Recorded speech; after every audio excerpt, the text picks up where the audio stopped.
There is an undeniable pull towards Christianity right now, especially as compared to the last few years. Although the rates of Christian conversion are modest, there has been an interesting shift since the time of COVID. You see, before COVID, people were leaving Christianity much faster than they were entering it. Church attendance was low, and the increase of religiously unaffiliated people was increasing. But during and post-COVID, this decline, at least in the US, Singapore, and UK, and even China, saw a significant shift. You see, the way I see it is that COVID was a tumultuous time for the world. The elevated health risks, the economic hardships, and the social isolation made this time deeply difficult for many people. But it made it quite unique for people who were in their formative years. With Zoom graduations and Zoom classes and the discouragement to socialize, younger people had an unprecedented break from their usually eventful and somewhat chaotic daily life. The influence of their peers drew a bit more distant, and coupled with their ability to interact with the online world in a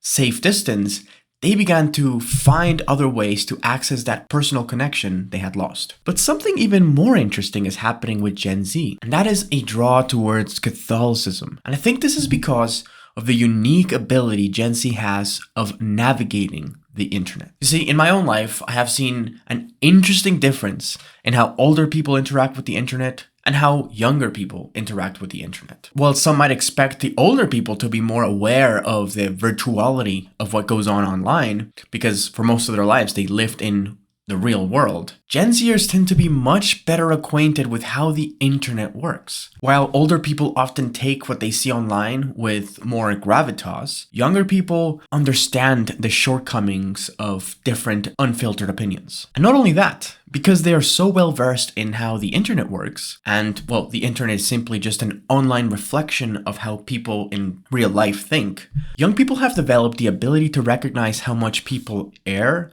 and are extremely well adapted to whiff out inconsistencies, bad arguments, and incomplete viewpoints. Now, I know this is an oversimplification of the situation, and of course there is some overlap between the two camps, but I think we can all agree that in the vast majority of cases, younger people are simply better equipped to handle the seemingly overwhelming epistemologies found online and navigate them effectively. So, we therefore have to ask, why Catholicism? See, to an atheist, the question is, why Christianity? But to a Christian, the question is, why Catholicism? Here's where it gets interesting. From my perspective, the overwhelming information found on the internet forces its seasoned user to ask a very important and fundamental question. Who is right and what is the truth? Because of the different viewpoints on reality, especially by very intelligent people, and our unrestricted access to them, the question is more relevant and important than it has ever been. When the world of intellectualism participates in one giant arena, a champion is bound to emerge victorious. See, before the internet, intellectual discourse was limited by the boundaries of scholastic and academic standards that,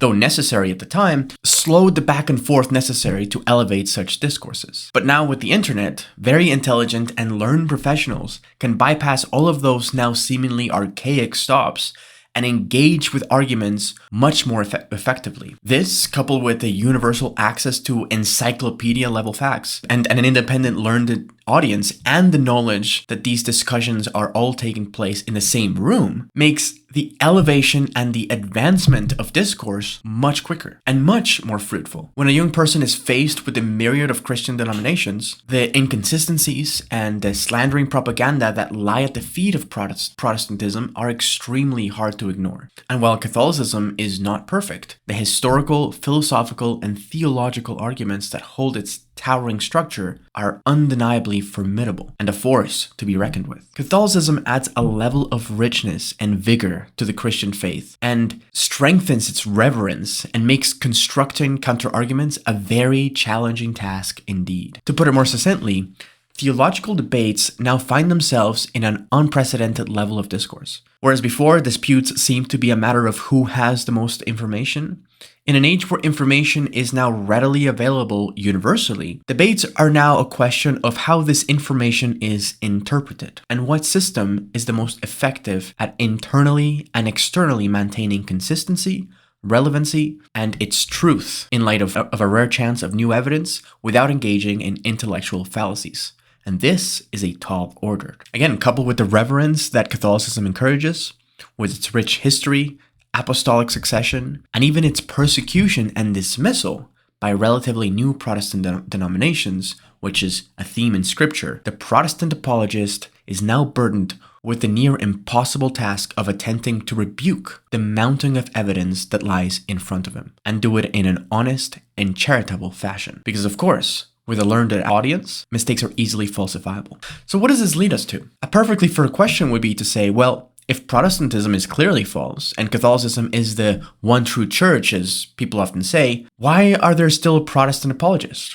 Why is Protestantism, despite of the newfound Catholic interest with Gen Z, still only 40% of the worldwide Christians? Why is it that more Catholics go to the Protestant church than Protestants go to the Catholic church? Well, I think this is the moment where discourse doesn't just become elevated, but where values are truly scrutinized. See, even within the Christian moral landscape, there are different epistemologies that are valued differently by each person. Some might value the role of historical context more than the Old and New Testament typology. Some might value epistemological claims more than ontological ones. The discourse has to reconcile these different intellectual values and perhaps try its best to snuff out whether or not there is indeed an objective hierarchy, and if there is, what that hierarchy is. I myself hold to the ontology of the Catholic Church. The evidence that Christ wanted a united, coherent church whose members could freely participate in interregional communion is, in my opinion, extremely strong. And of course, I value consistency, contextual interpretation, and deep epistemological backing when it comes to the question of whether there is a one true church and which one is the one true church. I believe that this is a question of ontology. And the ontology of the church is the most important characteristics, and it's the core being of what it is. From there on, everything else can be reconciled. So, in closing, Gen Z is particularly adept at navigating the world of the internet, a place in which intellectual discourse can grow in sophistication and in understanding faster than any traditional establishment, regardless of whether Catholicism or Protestantism or atheism is true, and whether we can all arrive at a conclusion. I think this quote from Morpheus from the movie Matrix fits in perfectly. I do not believe it to be a matter of hope. It is simply a matter of time. Well, thank you guys for watching. This is Logos and Mythos.